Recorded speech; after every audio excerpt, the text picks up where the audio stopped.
The moment I walked into the office that bright morning, I didn't expect my day to change forever.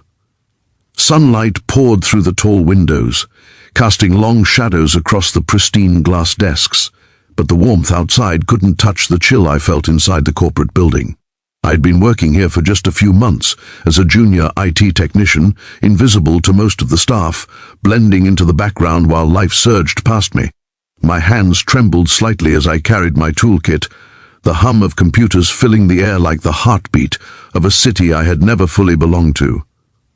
That's when I saw it. A sleek, state-of-the-art computer sitting in the corner of the CEO's office, blinking at me as if pleading for rescue. I took a deep breath, and just before touching the keyboard, I felt an unexpected tension, almost like stepping into someone else's life. Before I could begin, I need you to do something. If you believe in kindness and second chances, please like, comment, share, and subscribe to our channel, Touch of Kindness. Today's story might just remind you why empathy can change lives. I was about to fix what everyone else had deemed impossible. The office was quiet, almost painfully silent, except for the occasional shuffle of papers from the adjacent HR department. My boss, a woman named Serena Wilde, was rumored to be untouchable, a successful, sharp, and sometimes feared CEO whose eyes seemed to measure everyone before even acknowledging their existence. I had seen her in passing, always impeccably dressed in navy suits, her hair coiled neatly, and a demeanor that could freeze any conversation. And now her computer was my Everest. The first hour was torturous. Files were corrupted, programs refused to open, and the system seemed alive with a stubbornness that reflected the boss herself. Sweat dripped down my temples as I carefully navigated through endless error messages. Then, finally, I saw it, a folder named Personal. Curiosity piqued, I hesitated. I knew I shouldn't, but something about this day, this moment, made me pause and click. Inside I found a photograph, a single, simple photo of Serena. She was smiling softly, not the controlled, professional smile she wore in meetings, but one that revealed vulnerability, warmth, and a quiet sadness in her eyes. My heart tightened unexpectedly. Who knew the woman everyone whispered about behind closed doors had a side so human, so tender? As if sensing my gaze, Serena appeared in the doorway. Her presence was commanding yet subtle, almost like a storm contained in a cup. She crossed the room slowly, her heels clicking softly against the polished floor. I froze, unsure if I should look at her or apologize for stumbling into her private life. Then she said the words that pierced straight through the tension, soft but precise. "Do you think I'm pretty?" The question hung in the air, fragile yet heavy, as if it carried the weight of all her unspoken insecurities. I blinked, stunned. No one had ever asked me something so real, so raw. In that moment she wasn't a CEO, a title, or a legend in our company. She was just Serena, human and exposed. I found myself stammering, searching for words that wouldn't come out awkwardly. Eventually I whispered, "Yes, you are." Her smile flickered, almost imperceptibly, but I could see it. The walls she built around herself for years crumbling just a little. She sat down at her desk, fingers tracing the edge of the photograph, her eyes distant, as if revisiting a memory I could only imagine.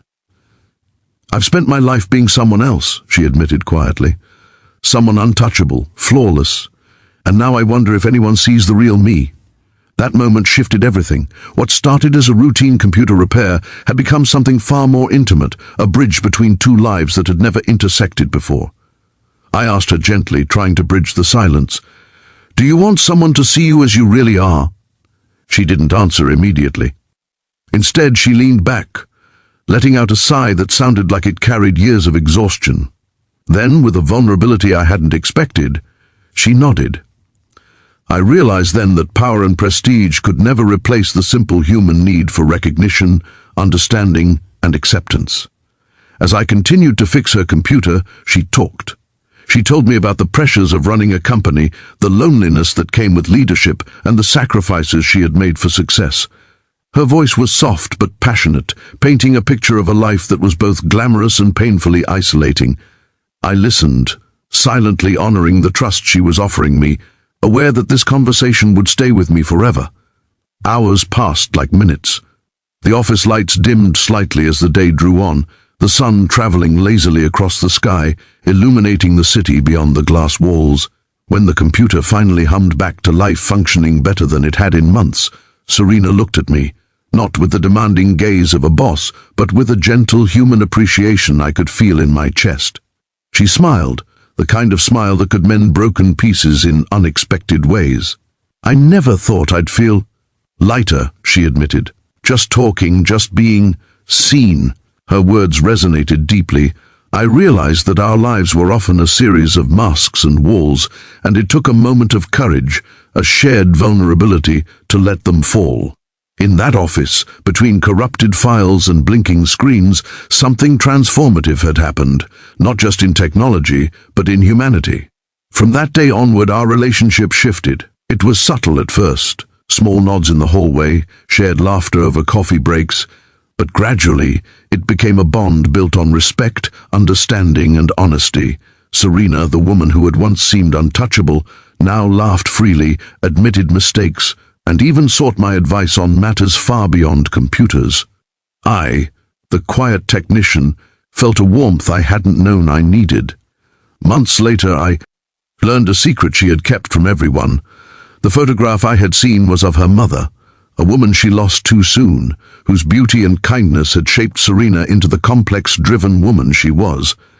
The photo had been her anchor, a reminder of love and loss, hope and fear. Knowing this, I felt privileged, almost sacred, to have glimpsed the vulnerability she had hidden from the world. It's incredible how one simple act, helping someone in need, even if it's just fixing a computer, can open doors to empathy, connection, and trust. That day, I learned that behind every stern face, every cold exterior, there's a story waiting to be heard. And sometimes the smallest gestures can create ripples that touch lives in unimaginable ways. As I walk through the office now, I see Serena differently. I see the strength, yes, but also the courage it takes to be human, to admit fears and to ask, in a world full of judgments, for someone to simply say, "Yes, you are seen, you are valued." And every time I think about that day, about that photograph, I am reminded of the quiet power of kindness, how it can break barriers, soften hearts, and make even the loneliest souls feel alive. Before we end today's story, I have a special request. Take a moment to reach out to someone today, even if it's just a kind word, a small compliment, or listening without judgment. The world may be full of masks, but your empathy can make a difference. If this story touched your heart, please engage with the video, like, share, and comment your thoughts. And don't forget to subscribe to Touch of Kindness for more stories that celebrate the beauty of human connection and second chances. Sometimes, the simplest gestures carry the deepest weight. Sometimes fixing a computer can fix more than a machine. It can fix hearts, spark courage, and remind us that we are never truly alone. That morning, the sun continued to shine through the windows, illuminating the office with gold light, and I realized that even in the busiest, most impersonal places, kindness, honesty, and human connection are the most powerful forces of all.